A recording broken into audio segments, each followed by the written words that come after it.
오늘 우리에게 주신 말씀은 여호수아 9장 1절부터 15절 말씀입니다. 제가 가지고 있는 구약성경 331페이지 여호수아 9장 1절부터 15절 말씀입니다. 자, 한 절씩 교독하겠습니다. 2일 후에 요단 서쪽 산지와 평지와 레바논 앞 대연안에 있는 헷사람과 아모리 사람과 가나안 사람과 브리스 사람과 히윗 사람과 여부스 사람의 모든 왕들이 이 일을 듣고 모여서 일심으로 여호수아와 이스라엘에 맞서서 싸우려 하더라. 기브온 주민들이 여호수아가 여리고와 아이에 행한 일을 듣고 우리대 헤어진 전대와 헤어지고 찢어져서 기운 가죽 포도주 부대를 나리에 싣고 그 발에는 낡아서 기운 신을 신고 낡은 옷을 입고 다 마르고 곰팡이가 난 떡을 준비하고 그들이 길갈 진영으로 가서 여호수아에게 이르러 그와 이스라엘 사람들에게 이르되 우리는 먼 나라에서 왔나이다. 이제 우리와 구약을 맺읍시다 하니 이스라엘 사람들이 히윗 사람들에게 이르되 너희가 우리 가운데 거주하는 듯 하니 우리가 어떻게 너희와 죄악을 맺을 수 있으랴 하나 그들이 여호수아에게 이르되 우리는 당신의 종들이니이다 하매 여호수아가 그들에게 묻되 너희는 누구며 어디서 왔느냐 하니 그들이 여호수아에게 대답하되 종들은 당신의 하나님 여호와의 이름으로 말미암아 심히 먼 나라에서 왔사오니 이는 우리가 그 소문과 그가 애굽에서 행하신 모든 일을 들으며 또 그가 요단 동쪽에 있는 아모리 사람의 두 왕들 곧 헤스본 왕 시온과 아스바롯에 있는 바산 왕 옥에게 행하신 모든 일을 들었음이니이다. 그러므로 우리 장로들과 우리나라의 모든 주민이 우리에게 말하여 이르되 너희는 여행할 양식을 손에 가지고 가서 그들을 만나서 그들에게 이르기를 우리는 당신들의 종들이니 이제 우리와 죄악을 맺읍시다 하라 하였나이다. 우리의 이 떡은 우리가 당신들에게로 오려고 떠나던 날에 우리들의 집에서 아직도 뜨거운 것을 양식으로 가지고 왔으나 보소서 이제 말랐고 곰팡이가 났으며 또 우리가 포도주를 담은 이 가죽 부대도 새 것이었으나 찢어지게 되었으며 우리의 이 옷과 신도 여행이 매우 길었으므로 낡아졌나이다 한지라. 우리가 그들의 양식을 취하고는 어떻게 할지를 여호와께 묻지 아니하고 15절 말씀 다 같이 여호수아가 곧 그들과 합친하여 그들을 살리려는 조약을 맺고 회중 족장들이 그들에게 맹세하였더라. 아멘. 오늘 말씀은 가나안 정복 전쟁을 수행하는 과정에서 여호수아와 이스라엘 장로들의 실수로 이스라엘이 반드시 진멸해야 했던 가나안 7족속 가운데 하나인 히윗 족속의 기브온 주민들과 화친 죄악을 맺게 되는 내용이죠. 기브온이 멀리서 온 것처럼 거짓으로 꾸미면서 스스로 이스라엘을 찾아와서 종이 되겠다고 하면서까지 이스라엘과 화친을 하려고 하였던 거죠. 그 이유는 이스라엘에 대한 소문을 들었기 때문이죠. 그러면 오늘 말씀이 우리에게 주는 교훈이 무엇인지 우리가 한번 알아보겠습니다. 1절과 2절 말씀입니다. 1절과 2절 말씀 다 같이 시작. 이후에 요단 서쪽 산지와 평지와 레바논 앞 대연안에 있는 헷 사람과 아모리 사람과 가나안 사람과 브리스 사람과 히위 사람과 여부스 사람의 모든 왕들이 이 일을 듣고 모여서 일심으로 여호수아와 이스라엘에 맞서서 싸우려 하더라. 아멘. 여기 보면 모든 왕들이 이 일을 듣고라고 이렇게 말씀하고 있죠. 여기서의 이 일은 이스라엘에 대한 소문이에요. 24절에 보면 이렇게 말씀하죠. 그때 여호수아에게 대답하여 이르되 당신의 하나님 여호와께서 그 종 모세에게 명령하사 이 땅을 다 당신들에게 주고 이 땅의 모든 주민을 당신들 앞에서 멸하라 하신 것이 당신의 종들에게 분명히 들리므로 당신들로 말미암아 우리의 목숨을 잃을까 심히 두려워하여 이같이 하였나이다 라고 이렇게 말씀하고 있어요. 여호와 하나님께서 가나안 땅을 이스라엘에게 주고 가나안 땅 모든 주민을 멸하시겠다는 소문이 바로 이 일이죠. 그리고 그 소문을 들은 가나안 6족속들은 함께 연합해서 이스라엘을 대적하려고 했던 거죠. 6나라의 왕이 힘을 연합한다면 그것은 무시할 수 없는 힘인 거죠. 따라서 얼마든지 눈에 보이는 연합된 힘을 더 의지할 수 있는 거죠. 왜? 세상적인 힘, 눈으로 봤을 때는 엄청난 힘이잖아요. 이렇게. 6개의 왕도가 왕이 다스리는 지역이 전부 다 하나로 뭉쳐졌다는 것은 뭐 여리고라든지 아이라든지 이렇게 하나씩 있는 것에 비하면 비교할 바가 되지 않는 거예요. 따라서 얼마든지 눈에 보이는 이 연합된 힘을 더 의지할 수 있는 거죠. 이스라엘에 대한 이야기는 단지 소문일 뿐이에요. 가나안 땅을 이스라엘에게 줬다는 것도 그들이 직접 하나님께 계시받은 것이 아니라 소문으로 들린 것일 뿐이죠. 여리고와 아이성을 이겼다고 하지만 6족속이 힘을 모은다면 여리고나 아이성의 힘보다는 훨씬 더 강하잖아요. 그렇기 때문에 세상적인 시각으로 보면 단지 가나안 땅을 이스라엘에게 줬다는 소문만 믿고 연합된 힘을 포기하고 이스라엘에게 화친을 맺으려고 한 것은 어리석고 비겁한 행동이라고 생각할 수 있죠. 그러나 하나님의 편에서 보면 그런 행동이 바로 멸망 속에서 살아남을 수 있는 신앙적인 행동이었다는 것을 우리는 깨달아야 되는 거죠. 그런데 기본 주민들은 이 가나안 5왕들과 전혀 다른 선택을 하게 되죠. 여러분 3절 말씀 한번 읽게요. 3절 말씀 다 같이 3절 말씀 시작.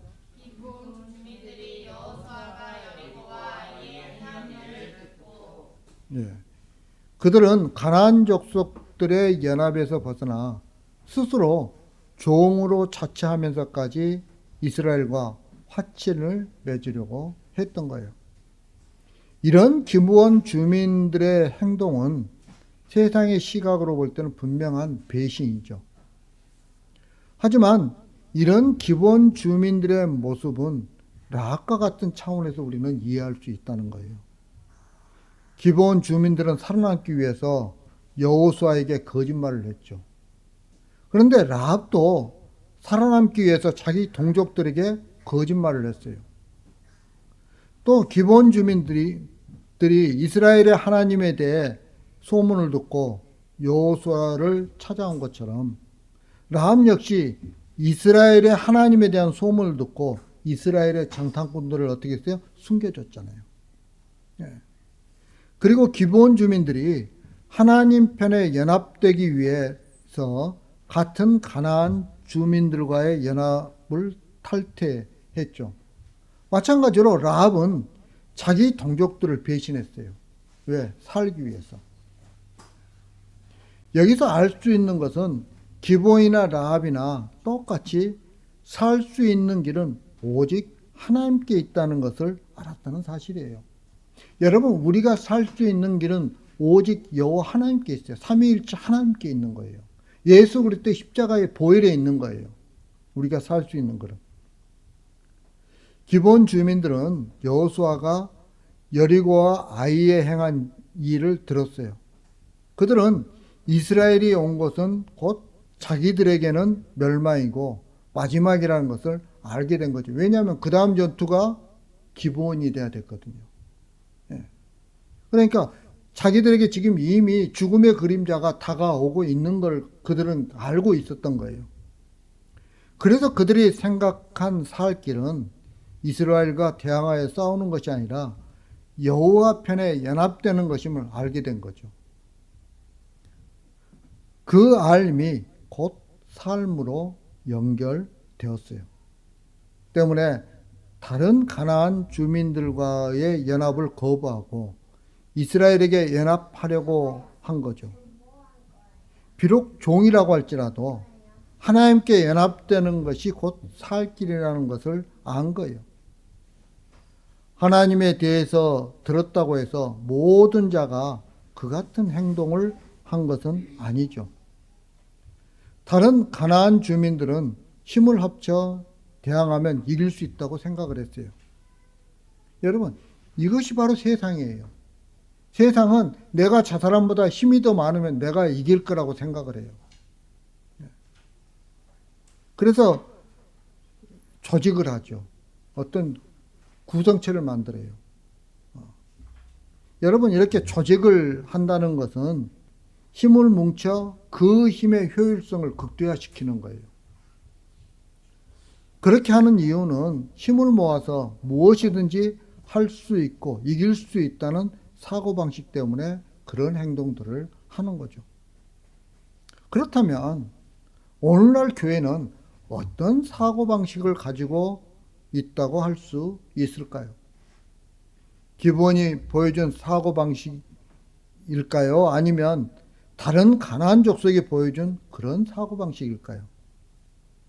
다시 말하면 싸움에서 이기려고 힘을 모으려고 모이는 것인지 아니면 나의 힘을 포기하고 종으로서라도 하나님 편에 연합되는 것만이 사는 길이라는 것을 그들이 알고 있는 것인지 우리는 한번 생각해 봐야 된다. 어떤 방법이 우리가 가지고 있는 사고방식이냐는 거예요. 어떤 방법.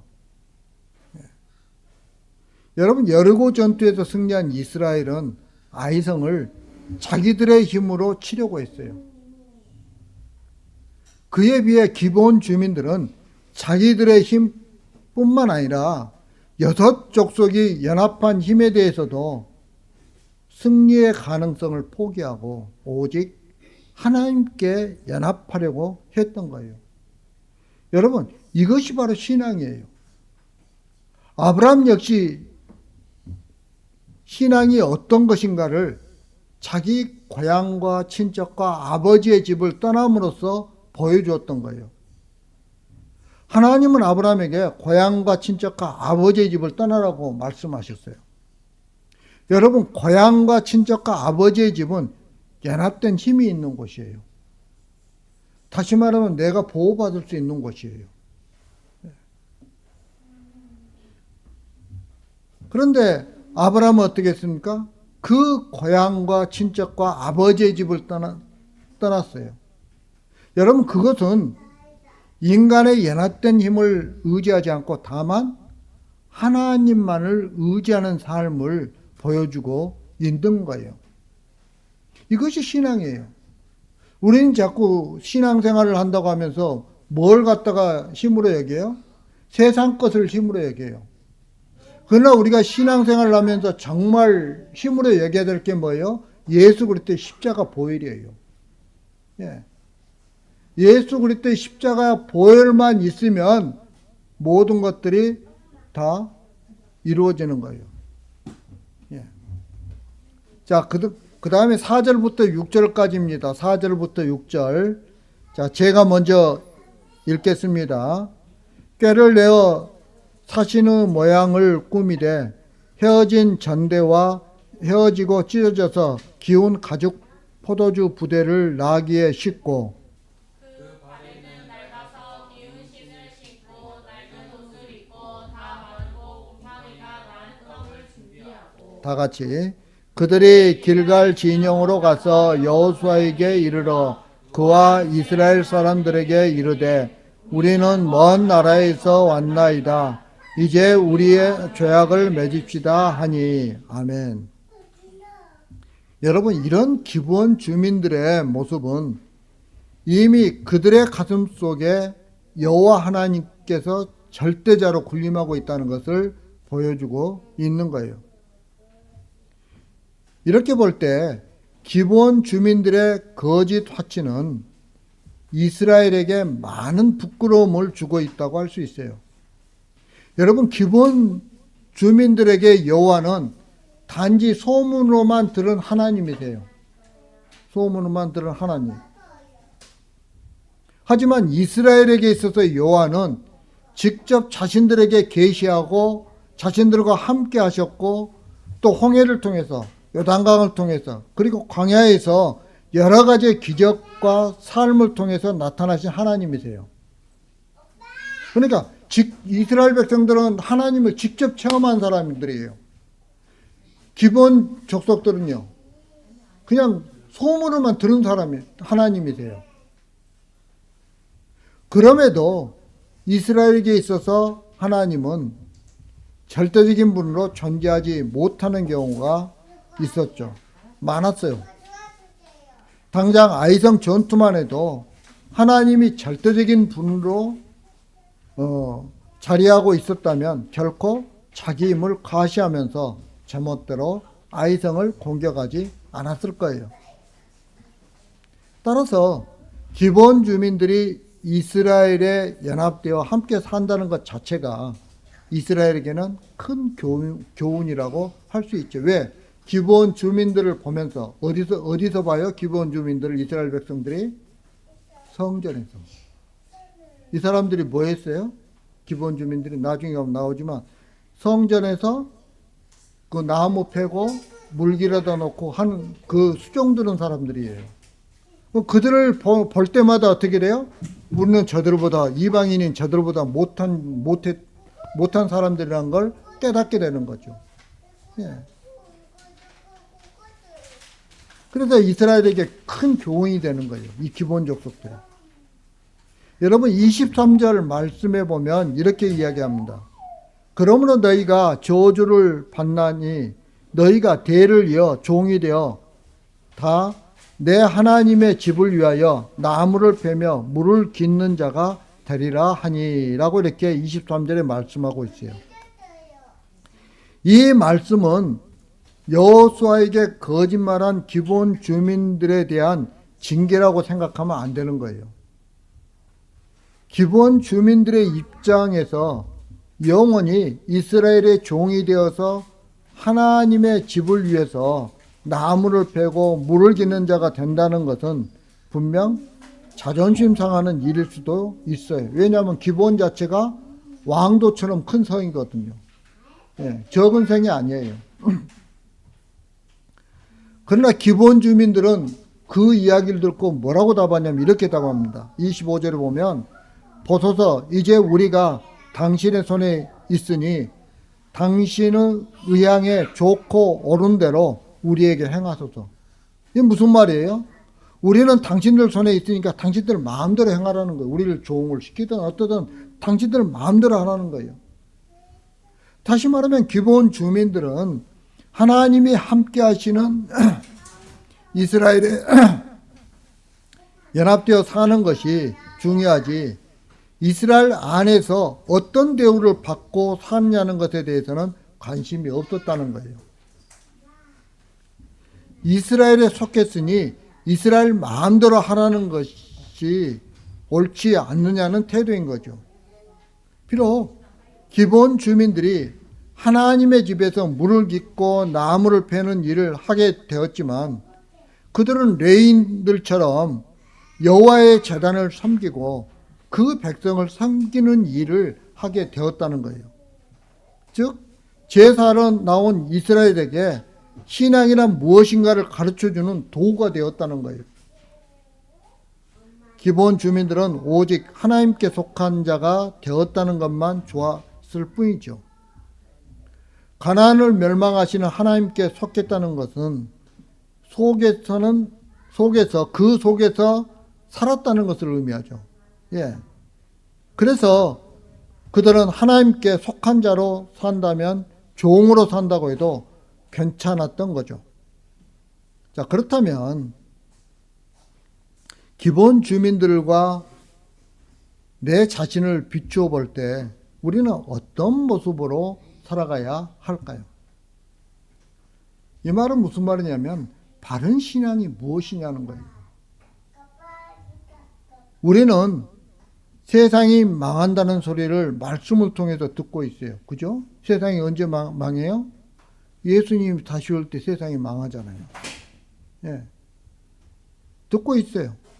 그리고 그 망함 속에서 살 수 있는 방법은 오직 하나님과 연합하는 거예요. 어떻게? 예수 그리스도의 십자가의 보혈을 믿음으로 하나님과 연합되는 거예요.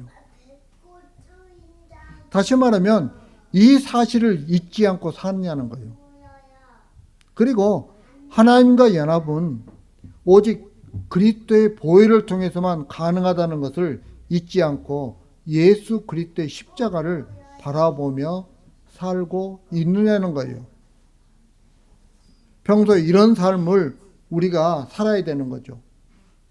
하나님과 연합된 자로만 살 수 있다면 기본 주민들처럼 하나님이 나에게 어떤 일을 하셔도 좋다는 마음이 있느냐는 거예요. 그런 마음이 있을 때 우리가 어떻게 돼요? 하나님과 연합된 자로 사는 거예요. 오늘날 성도들이 바른 신앙생활을 못하고 있는 것은 인간의 연합된 힘을 의지하기 때문이에요. 무슨 말이냐면 세상의 힘을 의지하면서 살아가기 때문에 그런 거예요. 눈에 보이는 힘이 곧 의지할 대상이기 때문에 내 안에 하나님이 계실 자리가 없어요. 그게 나에게 꽉 차 있는데 어떻게 하나님이 내 안에 계십니까? 이것이 바로 멸망의 모습인 거죠. 인간의 힘이란 하나님의 심판 앞에서는 무용지물이에요. 어느 정도의 차이가 날까요? 비교가 할 수가 없죠. 태양 앞에서 반딧불 같은 게 그런 것이 바로 인간의 힘이에요. 하나님 앞에서 인간의 힘이 태양 앞에서 반딧불 같다고 비교하면 될 정도예요. 그럼 무슨 말이에요? 아무 의미가 없다는 거죠. 아무 의미가. 그렇기 때문에 그 힘을 의지하고 살아보겠다는 것은 어리석은 일이라는 거예요. 우리는 이 사실을 기억하면서 신앙생활을 해야 하는 거죠. 이제 말씀을 마치려고 합니다. 사랑하는 성도 여러분, 가장 지혜로운 것은 하나님께 항복하는 거예요. 예. 비록 종으로 산다고 해도 하나님께 속해 있는 것을 기쁨으로 여기고 마음 든든히 여기는 것이 신앙이에요. 여러분, 시편 기자는 이렇게 고백합니다.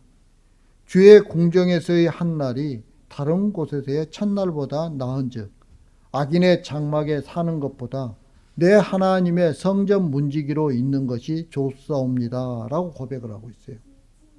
예. 세상의 궁궐에 있는 것보다 하나님 성전에 문지기로 있는 게 더 낫다는 거예요. 예. 여러분, 성도가 극복할 것은 세상의 힘이 아니라 오직 하나님이세요. 우리는 하나님과 연합할 때에만 우리에게 희망이 있는 거예요. 새로운 삶이 있는 거예요. 따라서 예수 그리스도의 종으로 살면서 오직 예수님만 바라보며 살아가는 저와 여러분들이 되길 주님의 이름으로 축복합니다.